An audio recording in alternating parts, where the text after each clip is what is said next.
जय हिंद दोस्तों, मैं अभिषेक शर्मा आपकी अपनी पाठशाला के इस ऑनलाइन प्लेटफॉर्म पे स्वागत करता हूं। आई होप आप स्वस्थ होंगे, मस्त होंगे, अपनी पढ़ाई शानदार तरीके से कर रहे होंगे।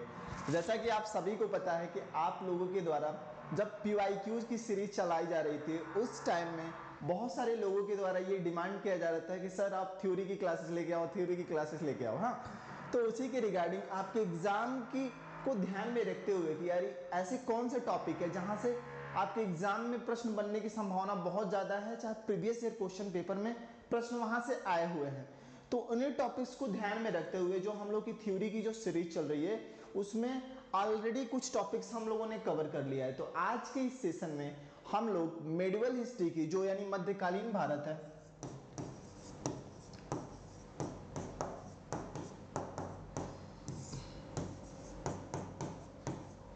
मध्यकालीन भारत के कुछ महत्वपूर्ण, यहाँ पे मैं इसका फॉन्ट चेंज कर लेता हूँ ताकि आपको चीज़ें दिखे। यानी मध्यकालीन भारत में अगर हम लोग बात करें तो आज हम लोग इस सेशन में गुलाम वंश के बारे में पढ़ने वाले हैं, है ना। किस वंश के बारे में पढ़ने वाला है? तो गुलाम वंश के बारे में पढ़ने वाला है। ये रेड ले लेता है ताकि चीज़ें दिखेगा, है ना। तो आज के इस सेशन में हम लोग मेडिवल हिस्ट्री के जो सबसे महत्वपूर्ण टॉपिक्स में से एक के रूप में जाना जाता है वो है सल्तनत डायनेस्टी। अब सल्तनत जो पीरियड होता है, सल्तनत पीरियड में आपको पता है कि 5 डायनेस्टीज हैं, है ना। उन 5 डायनेस्टीज की अगर हम लोग बात करें तो पहला क्या है आपका गुलाम डायनेस्टी, दूसरा क्या है आपका तो खिलजी डायनेस्टी, तीसरा क्या है आपका तुगलक डायनेस्टी,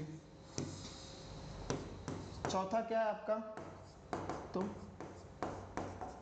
सैयद डायनेस्टी, और पांचवा क्या है तो लोधी डायनेस्टी। कई बार क्या होता है ना आपके एग्जाम में ये जो सिंपल चीज मैंने यहाँ पे लिखा है गुलाम, खिलजी, तुगलक, सैयद और लोधी, इसको क्रोनोलॉजिकल ऑर्डर में सजाने के लिए आ जाता है। तो आपको याद रखना है पहले कौन सा वंश आया था तो गुलाम वंश, दूसरे पे खिलजी वंश, तीसरे पे तुगलक और चौथे पे सैयद और पांचवे पे लोधी, है ना। तो अब आप यहाँ पे देख पा रहे होंगे कि आपको पता है, थोड़ा सा बैकग्राउंड में चलते हैं इसको, मतलब गुलाम वंश हम लोग स्टार्ट करने से पहले थोड़ा सा समझते हैं इसके बारे में कि ये कैसे स्टार्ट हुआ, ऐसी भारत में कौन कौन सी परिस्थितियां बनी जिनके कारण ये स्टार्ट हुआ। तो जब हम लोग यहाँ पे आप लोग ये देख पा रहे होंगे कि जो लाहौर का जो इलाका है, जो ये वाला पार्ट है खासकर, है ना, जब बैटल ऑफ तराइन हो गया, यानी यहाँ पे अब हम लोग थोड़ा सा यहाँ पे बात करते हैं कि सेकेंड बैटल ऑफ तराइन,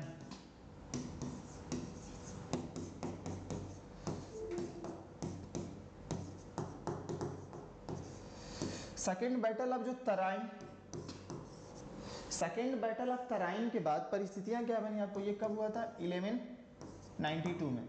उसके बाद 1206 आते आते 1206 आते आते जो मोहम्मद गोरी था, है ना, जो गोरी था,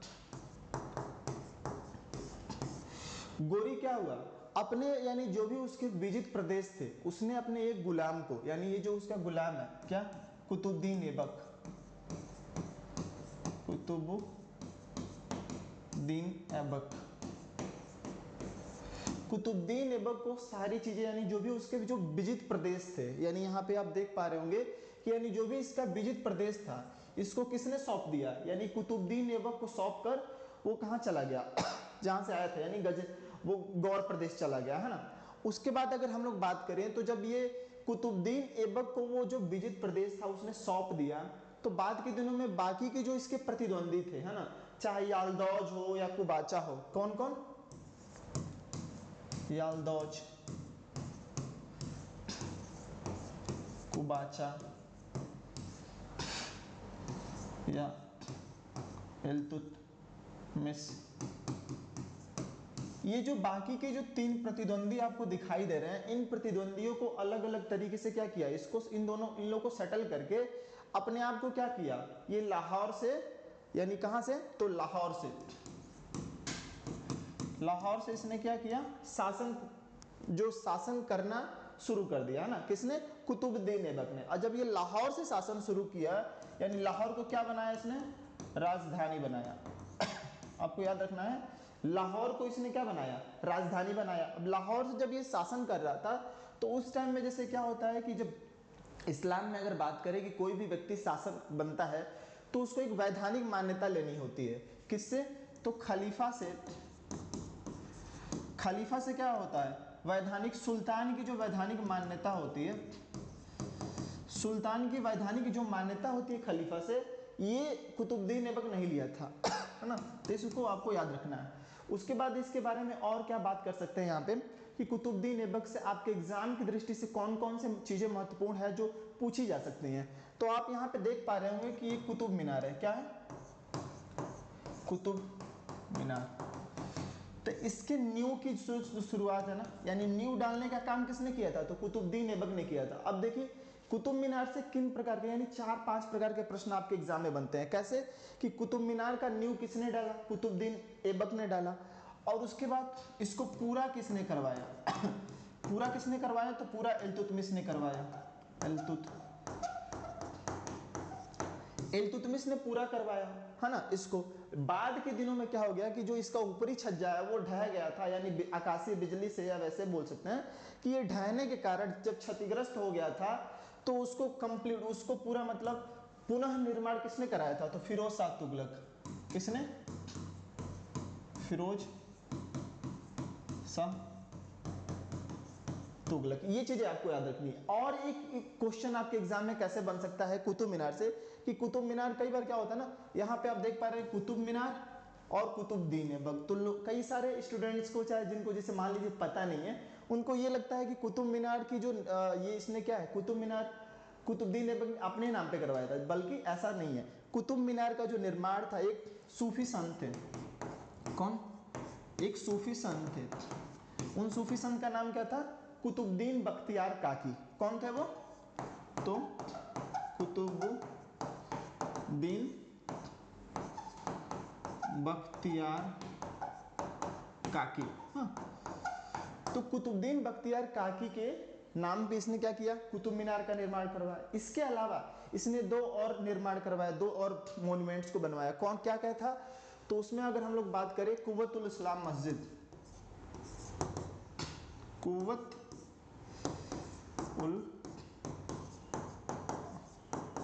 इस्लाम मस्जिद इसने बनवाया, यानी भारत में निर्मित प्रथम मस्जिद की इसको टाइटल दिया जाता है, आपको याद रखना है। इसके अलावा इसने क्या किया? इसको कहाँ पे बनवाया? तो इसको दिल्ली में बनवाया। और उसके बाद इसने अजमेर में, कहाँ पे? तो अजमेर में ये क्या किया? अजमेर में इसने 2.5 दिन का झोपड़ा, 2.5 दिन का झोपड़ा निर्माण करवाया था। ये चीजें आपको क्या कहते हैं, कुतुबुद्दीन ऐबक से रिलेटेड ये सारी चीजें आपको याद रखनी है ना। वैसे इसमें याद करने की जरूरत नहीं पड़ेगी, बाकी हम लोग चीजें क्रम से चल रहे हैं तो आपको चीजें याद, जब 1-2 बार आप वीडियोस के थ्रू होके गो थ्रू होंगे तो ये चीजें आराम से लर्न हो जाएंगे, है ना। अब उसके बाद और कौन कौन से क्वेश्चन आपको बन सकते हैं आपके एग्जाम में कुतुबुद्दीन ऐबक से? तो कुतुबुद्दीन ऐबक से ये बन सकते हैं, सबसे पहले ना, जब हम लोग ये गुलाम डायनेस्टी के बारे में पढ़ रहे हैं ना, गुलाम वंश। अब ये चीजें थोड़ी सी हमें पहले ही बतानी चाहिए थी, लेकिन कोई नहीं, अभी ध्यान में आ गया तो बता देते हैं। अब देखिए, जब गुलाम वंश के बारे में हम लोग पढ़ते हैं, यानी गुलाम वंश में कुल टोटल 11 शासक हुए, कुल टोटल 11 शासक हुए। अब इनका नामकरण के बारे में अगर हम लोग बात करें कि इसको गुलाम वंश ही क्यों बोलते हैं, यानी क्या ऐसा कारण था जिसके कारण इसको हम लोग गुलाम वंश बोलते हैं। तो अब क्या है, इसके नाम को लेके ना इतिहासकारों के बीच में मतभेद है। क्या मतभेद है? कि यहाँ पे आप देख पा रहे होंगे कि कौन कौन से और टाइटल इनको दिए जाते हैं। तो गुलाम वंश के साथ मामलुक वंश, मामलुक वंश का भी दिया जाता है टाइटल, है ना। तो अब आते हैं, देखते हैं कि कौन सा सबसे सुटेबल टाइटल है, और ये टाइटल दोनों है तो इसके पीछे कारण क्या है। आपको पता है कि जब गुलाम वंश के बारे में हम लोग बात कर रहे हैं तो गुलाम इनको इसलिए दिया जाता है क्योंकि जो ये कुतुबुद्दीन ऐबक है, ये किसके? गौरी के गुलाम थे। और कुतुबुद्दीन ऐबक के गुलाम कौन थे? तो इल्तुतमिश। इल्तुतमिश के गुलाम कौन थे? तो बलबन। यानी इस वंश के, यानी जो गुलाम डायनेस्टी है, यानी ये जो वंश प्रणाली है, जिसकी सल्तनत जो पीरियड जब पड़ा तो उसकी जो पहली डायनेस्टी थी उसमें जो 3 प्रमुख रूलर हैं, ये क्या हैं? ये गुलाम थे। क्या थे? तो ये गुलाम थे। इस कारण इनको क्या किया गया? गुलाम डायनेस्टी की संज्ञा दी गई। बाकी एक और टाइटल दिया जाता है इतिहासकारों के द्वारा, मामलुक वंश। अब ये मामूलिक वंश क्यों? क्योंकि बहुत सारे इतिहासकारों के द्वारा ये बोला जाता है इनको गुलाम वंश कहना ठीक नहीं है। क्यों नहीं ठीक है? कि क्योंकि इस वंश में कुल 11 शासक हुए थे। कितने शासक हुए थे? तो 11 शासक हुए थे। इन 11 शासकों में से 3 ही केवल क्या थे? गुलाम थे। बाकी के जो 8 थे वो क्या थे? गुलाम नहीं थे। तो इनको कौन सा टाइटल दिया जाए जो कि सबके लिए सुटेबल हो? तो वो मामलुक टाइटल देते हैं। मामलुक का मतलब क्या होता है कि ऐसे बच्चे जो स्वतंत्र माता पिता से पैदा हुए हों। स्वतंत्र जो क्या है? स्वतंत्र माता पिता से जन्मे संतान हो, उनको मामलुक वंश के रूप में जानते हैं ना। मामलुक वंश का टाइटल दिया जाता है। तो आई होप आपको कुतुबुद्दीन ऐबक से रिलेटेड जो भी आपके डाउट्स थे सब क्लियर हो गए होंगे, है ना। आपके इसके ये सेशन के बाद भी अगर कोई डाउट रह जाता है तो आप कमेंट बॉक्स में पिन कर सकते हैं, उसका रिप्लाई मैं नेक्स्ट सेशन में दे सकता हूँ, है ना, दे दूंगा बिल्कुल। तो बढ़ते हैं अपने नेक्स्ट सेशन की तरफ, नेक्स्ट स्लाइड की तरफ। अब आपको पता है कि गुलाम वंश में कुल टोटल 11 शासक हुए। कुल टोटल कितने हुए? 11 शासक। अब उन 11 शासकों में आपको सबको नहीं पढ़ना है, एक एक दो लाइन सबके बारे में देख सकते हैं, लेकिन जो आपके एग्जाम की दृष्टि से जो सबसे ज्यादा महत्वपूर्ण है वो है केवल 4। कौन कौन? तो हम लोगों ने किनके बारे में पढ़ लिया? कुतुबुद्दीन ऐबक के बारे में पढ़ लिया। फिर से हम लोग इल्तुतमिश के बारे में पढ़ेंगे, उसके बाद रजिया सुल्तान और उसके बाद देन बलबन, है ना। ये 4 जो हैं ये आपके एग्जाम की दृष्टि से बहुत ज्यादा महत्वपूर्ण है। यानी जब गुलाम वंश से रिलेटेड आपके एग्जाम में जब क्वेश्चन बनेंगे तो इन्हीं 4 क्या कहते हैं, इन्हीं 4 शासकों से बनेंगे, है ना। तो अब आइए हम लोग देखते हैं इल्तुतमिश के बारे में कि कौन कौन से प्रश्न आपके एग्जाम में इल्तुतमिश से बन सकते हैं। तो आपको पता होगा कि जब एक चीज और आपको यहाँ पे बता दूं कि ये पोलो खेलते हुए, इस अगर हम लोग बात करें कुतुबुद्दीन ऐबक की, तो ये पोलो खेलते हुए क्या पोलो खेलते हुए क्या हो गया? इसकी डेथ हो गई। कब हुई? तो 1210 में, 1210 में इसकी पोलो खेलते हुई। आप पोलो के जहां पे कई बार क्या होता है, अगर आपको पोलो ना दिखे ना तो चौगान याद रखना है। क्या? चौगान, है ना। चौगान खेलते हुए इसकी डेथ हो गई 1210 में। जब 1210 में इसकी डेथ हुई तो अब आप देख पा रहे होंगे कि इसके बाद इल्तुतमिश आया। इल्तुतमिश से आने से पहले इसका एक लड़का था, क्या? यानी कुतुबुद्दीन ऐबक का एक लड़का था, इसका नाम क्या था? आराम शाह। आराम शाह ये शासक बना, है ना। लेकिन क्या हुआ कि जो उस समय जो और गुलाम थे, यानी जो उसके मतलब जो सलाहकार थे, उन लोगों ने क्या किया? इसका विरोध किया। किसका? आराम शाह का विरोध किया। जब आराम शाह का विरोध किया तो बहुत सारे लोगों ने मिलकर इल्तुतमिश को इनवाइट किया कि आप आओ और उसके बाद क्या करो? शासन सत्ता संभालो। तो उस समय इल्तुतमिश क्या था? बदायूं का सूबेदार था। कहाँ क्या? बदायूं का सूबेदार, है ना। तो ये केवल मिनिमम 1 साल के लिए ही रहा, 1 साल से कम समय के लिए रहा।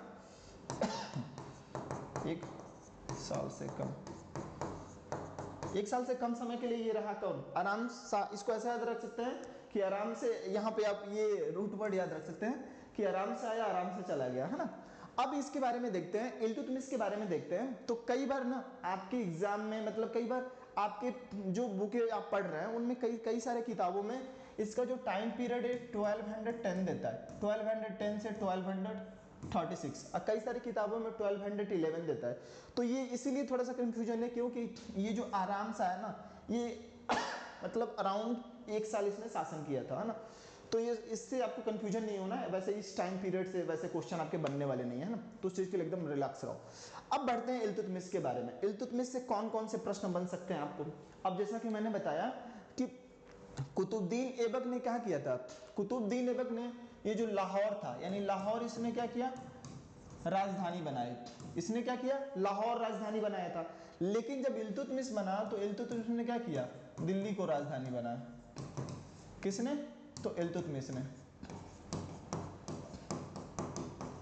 इल्तुतमिश ने क्या किया? लाहौर से राजधानी को दिल्ली ट्रांसफर किया। ये तो चीजें ठीक है। अब उसके बाद इसने और कौन कौन से कार्य किए? तो इसने राजधानी को, मतलब जो डायनेस्टी यानी जो गुलाम वंश है उसको सुदृढ़ करने का काम किया, उसको मजबूती प्रदान करने का काम किया। इसीलिए अगर कई बार आपके एग्जाम में ये प्रश्न बन जाता है, 2 तरीके से प्रश्न बनते हैं। कैसे? कि एक तो ये कि गुलाम वंश की संस्थापक, गुलाम वंश के संस्थापक, जब गुलाम वंश के संस्थापक की बात करता है वैसे एज ए जर्नल, तो आपको याद रखना है कुतुबुद्दीन ऐबक। कुतुबुद्दीन ऐबक, है ना। लेकिन अगर यही बोले कि इसका वास्तविक संस्थापक क्या था, जब ये टैग लग जाएगा ना, वास्तविक संस्थापक, वास्तविक संस्थापक कौन था, तो वो कौन था, इल्तुतमिश था, है ना, इसको आपको याद रखना है। उसके बाद और क्या आपको समझते हैं, जैसा कि हमने बताया कि इस्लाम धर्म में अगर कोई शासक बनता है तो उसको खलीफा से, किससे, खलीफा से वैधानिक मान्यता लेना जरूरी होता है।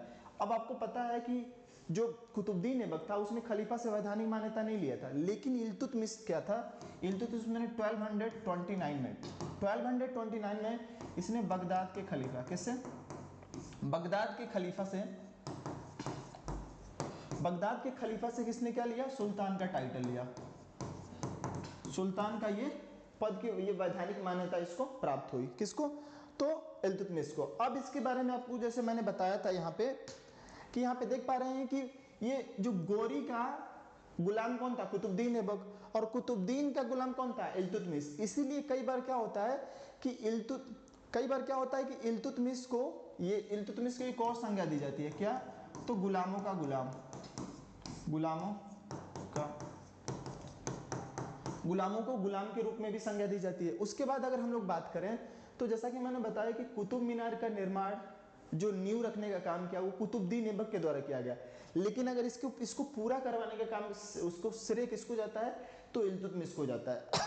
अब इसने क्या किया, इसने कौन कौन से ऐसे काम किए, तो सबसे पहले राजधानी इसने ट्रांसफर करी लाहौर से दिल्ली।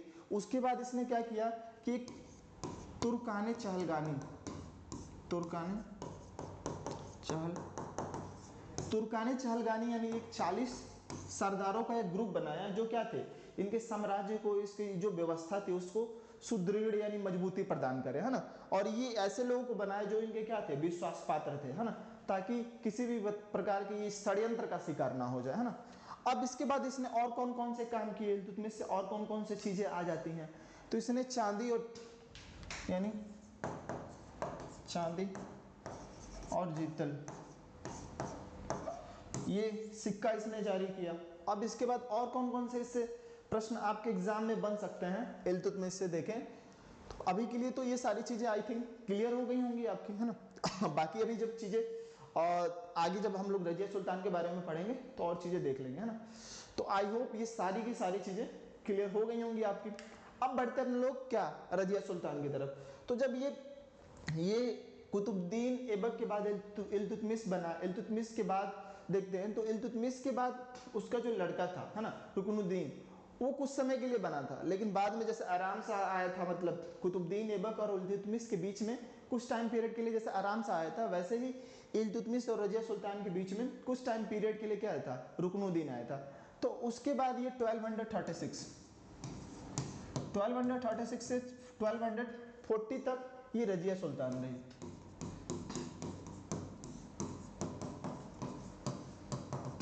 रजिया सुल्तान रही, और ये मतलब ऐसे ही बोल सकते हैं, इससे कौन कौन से प्रश्न आपके एग्जाम में बन सकते हैं कि प्रथम मुस्लिम महिला शासिका, प्रथम मुस्लिम महिला शासिका। अब इसने क्या किया कि इसने, आप यहां पे देख पा रहे हैं ये जो कुबा है, कुबा बोले चाहे कुलाह बोले, है ना, तो ये जैसे पुरुष उस समय कुबा या कुलाह धारण करते थे, उसी प्रकार इसने, रजिया ने भी कुबा और कुलाह धारण करना शुरू किया। उसके बाद इसने जो तुर्क सरदारों का ग्रुप था उसमें बहुत सारे परिवर्तन किए इसने, है ना, यानी जो आमिर आकुर था, यानी घोड़ों का जो प्रमुख प्रधान था, इसने क्या किया, एक अपने मतलब जो विश्वास पात्र व्यक्ति था उसको उसने बनाया। उसके बाद अल्तुनिया एक व्यक्ति था, कि कौन, अल्तुनिया से इसने क्या किया, शादी किया। अब इसके बारे में और कौन कौन से प्रश्न आपके बन सकते हैं कि इतिहासकारों के द्वारा जो एक चीज रजिया सुल्तान के बारे में आता है क्या, कि कई बार क्या होता है कि स्टेटमेंट बन के आ जाएगा कि मतलब अगर रजिया सुल्तान का स्त्री होना उसके लिए सबसे बड़ी कमी के रूप में साबित हुई। क्यों साबित हुई, क्योंकि उस समय के जो तुर्क सरदार थे वो एक महिला को एज अपना हेड देखना ही नहीं चाहते थे, है ना। तो इसके बारे में ये सारी चीजें आप याद रखेंगे। इसके बाद इसकी बात करें तो 1240 में भटिंडा के पास, कहाँ पे, भटिंडा के पास इसकी क्या हो गई, इसकी हत्या कर दी जाती है कुछ डाकुओं के द्वारा। तो आई होप रजिया सुल्तान से इतने ही सारे प्रश्न बनते हैं। बाकी ज़्यादा इससे प्रश्न जो भी बनता होगा हम लोग नेक्स्ट सेशन में, मतलब जो चीज़ें छूट जाएंगी उसको देख लेंगे। आई होप मैंने सारी चीज़ें कवर कर दी है इसमें। अब उसके बाद जो एक महत्वपूर्ण लीडर के रूप में आता है, महत्वपूर्ण शासक बनता है, वो अगर हम लोग गुलाम डायनेस्टी की बात करें तो वो क्या है, बलबन। बलबन बलबन आप मतलब चेहरे के इसके रंग रूप से, इसके बनावट से देख सकते हैं कि कितना ज़्यादा शक्तिशाली उस टाइम में रहा होगा। अब इससे कौन कौन से प्रश्न बन सकते हैं, बलबन से बहुत ज़्यादा प्रश्न बनते हैं। कैसे कैसे प्रश्न बनते हैं देखते हैं यहाँ पे। अब बलबन से प्रश्न कैसे बनता है, सबसे पहले ये कि इसका पूरा नाम क्या था, तो गयासुद्दीन बलबन है ना, पूरा नाम क्या था, गयासुद्दीन बलबन। अब इसने क्या किया, रक्त और लौह की नीति इसने अपनाई बलबन ने। अब उसके बाद जो जिस तुर्काने चहलगानी की स्थापना इल्तुतमिश के टाइम पीरियड में किया गया था, उस तुर्काने चहलगानी को बलबन ने क्या किया, खत्म कर दिया। यानी तुर्काने चहलगानी को इसने क्या किया, इसने समाप्त कर दिया, है ना। एक किसके द्वारा शुरू किया गया था, तो इल्तुतमिश के द्वारा। अब इससे और कौन कौन सा प्रश्न बन सकता है, अब ये प्रश्न बनता है कि इसने रक्त और लौह को नीति को अपनाने के लिए सबसे पहले इसने इसलिए समाप्त किया तुर्काने चहलगानी कि बलबन के टाइम पीरियड आते आते ये जो तुर्काने चहलगानी के 40 जो तुर्क सरदार थे, ये इतने ज़्यादा पावरफुल हो गए थे कि किसी भी शासक को हटाने और अगला शासक बनाने की क्षमता रखते थे, है ना। तो इसने क्या किया, किसी को हटा दिया, न रहेगी बांस न बजेगी बांसुरी, है ना। तो ये इसने तुर्कानी चहलगानी को हटाया। इसके बाद और कौन कौन से इसने कार्य किए अपने जीवन काल में, जिससे एग्जाम में प्रश्न बनते हैं आपके। तो इसने क्या किया, सजदा व पैबोस सजदा और पैबोस इसने प्रथा लागू की। उसके बाद इसने नौरोज प्रथा लागू की। उसके बाद इसने अपने आप की सर्वोच्चता को स्थापित करने के लिए इसने अपने आप को, जो ईरान का अफरासियाब वंश है उससे इसने क्या किया, अपने आप को जोड़ने का प्रयास किया। यानी ईरान के अफरासियाब वंश से अपने को जोड़ने का प्रयास किया, सजदा और पैबोस धारण किया, नौरोज प्रथा की स्टार्ट की। उसके बाद इसने एक एक सैन्य विभाग की स्थापना की, जिसको हम लोग क्या बोलते हैं, दीवाने अर्ज। दीवाने अर्ज एक सैन्य विभाग की स्थापना की। उसके बाद इसने और कौन कौन से काम किए, तो इसने गुप्तचर प्रणाली की भी स्थापना की। तो ये रहा आपका बलबन। आई होप इससे रिलेटेड जो भी आपके डाउट्स थे क्लियर हो गए होंगे।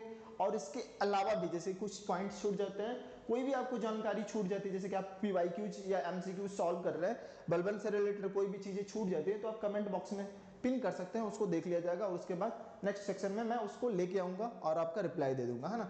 तो आई होप आज का सेशन आपको मजा आया होगा, नई सारी चीजें सीखने को मिली होगी। अगर आपको पहले से चीजें पता होंगी तो आपका रिवीजन हो गया होगा। ऐसे ही हम लोग महत्वपूर्ण सेशन टाइम पे लेके आते रहेंगे। आप ऐसे ही अपनी पाठशाला टीम को प्रोत्साहित करते रहें। नेक्स्ट सेशन जो हम लोग का होगा उसमें हम लोग का ये प्रयास रहेगा कि जो एंशिएंट हिस्ट्री है उसके जो इंपॉर्टेंट टॉपिक है, चाहे वो इंडस वैली सिविलाइजेशन की बात करें या वैदिक पीरियड की बात करें या जैनिज्म बुद्धिज्म की बात करें, है ना, इन टॉपिक से जहाँ से ज़्यादा क्वेश्चन बनते हैं, या मॉडर्न डायनेस्टी की बात करें, गुप्ता डायनेस्टी की, तो इन सबको क्या है थ्योरी वाइज हम लोग कवर करते चलेंगे। तो ऐसे ही अपना प्यार मोहब्बत बनाए रखिए और आप सभी को दिवाली की बहुत बहुत शुभकामनाएं। मिलते हैं हम अपने नेक्स्ट सेशन में, तब तक के लिए जय हिंद दोस्तों।